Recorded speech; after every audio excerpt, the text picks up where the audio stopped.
दशमलव वाली संख्याओं को जोड़ना।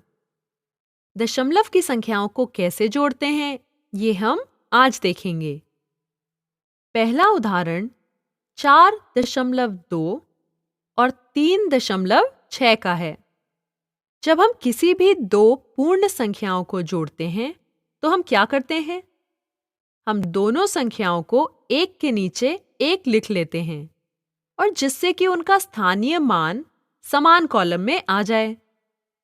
हम ऐसा ही दशमलव की संख्याओं के साथ करेंगे। हम ये कैसे सुनिश्चित करते हैं कि उनके स्थानीय मान उसी कॉलम में आ रहे हैं? इसके लिए हम दशमलव की बिंदुओं को एक सीध में रखते हैं। आप देख सकते हैं कि हमने यहाँ क्या किया।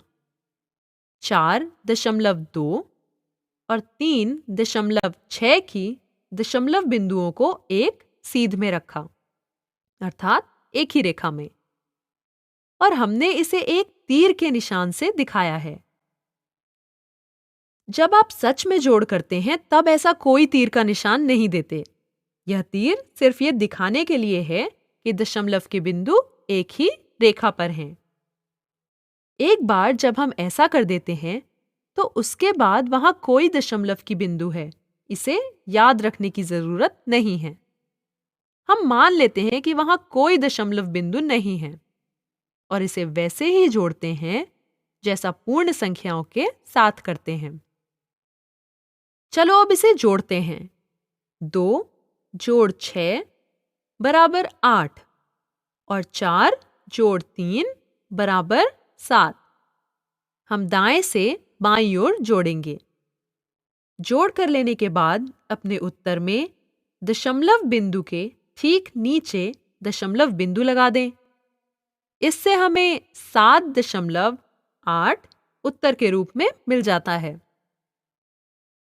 अगला उदाहरण 12.5 और 14.23 का है। फिर से संख्याओं को ऐसे लिखते हैं कि उनकी दशमलव बिंदुएं एक सीध में आ जाएं। अब अगर आप इन दो संख्याओं को देखेंगे तो पाएंगे कि संख्याओं की लंबाई समान नहीं है। पहली संख्या में दशमलव के बाद केवल एक अंक है, जबकि दूसरी संख्या में 2 अंक हैं। इसे एडजस्ट या समायोजित करने के लिए हम पहली संख्या के अंत में एक अतिरिक्त शून्य लगा देते हैं। हम जानते हैं कि दशमलव संख्याओं में अंत में अगर हम कोई अतिरिक्त शून्य लगाते हैं तो ये दशमलव वाली संख्याओं के मान को नहीं बदलते। इसलिए यहाँ पर शून्य लगाने में कोई हर्ज नहीं है। इससे यह होता है कि अगर दोनों ही संख्याओं की लंबाई समान हो जाए तो ये सुविधाजनक हो जाता है। इससे संख्याओं को जोड़ना आसान होता है। अब ये मानते हुए कि वहां कोई दशमलव बिंदु नहीं है, संख्याओं को जोड़ते हैं। अब सबसे दाहिने कॉलम से शुरुआत करें और फिर बाईं ओर चलें।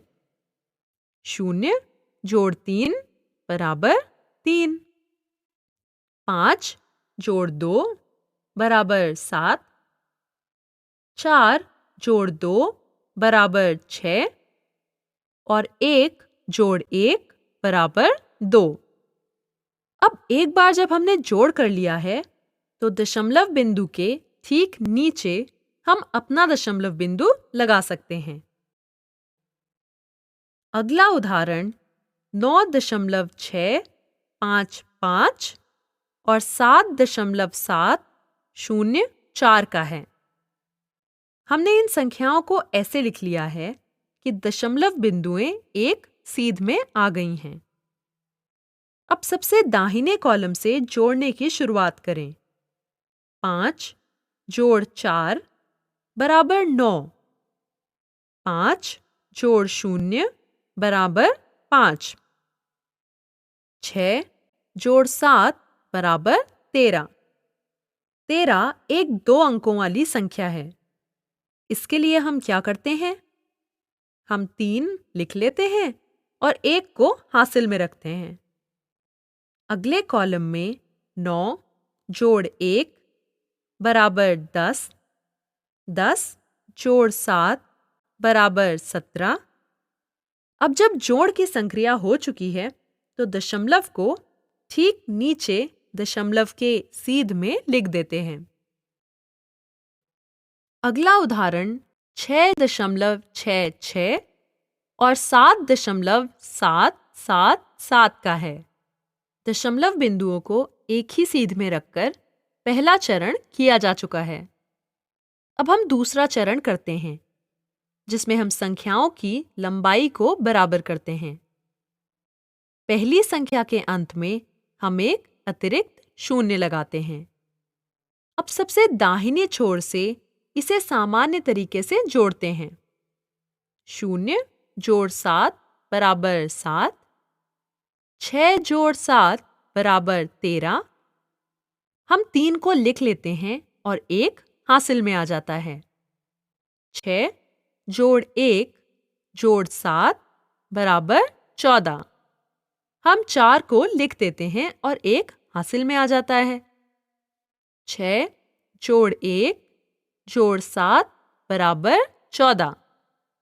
अब इस योग में दशमलव बिंदु को जोड़ी गई संख्याओं के दशमलव बिंदु के ठीक नीचे लिख देते हैं।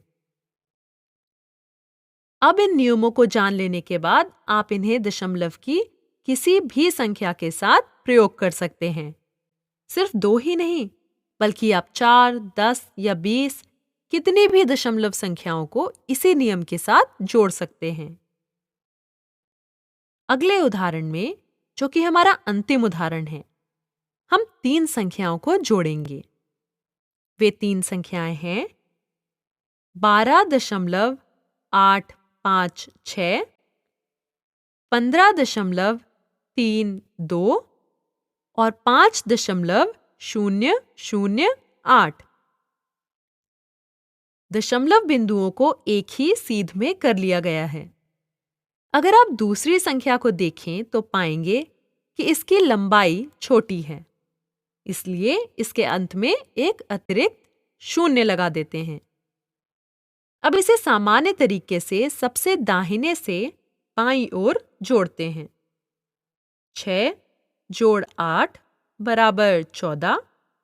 इसका 4 लिख लिया और 1 हासिल में आ गया। 5 जोड़ 1 जोड़ 2 बराबर 8।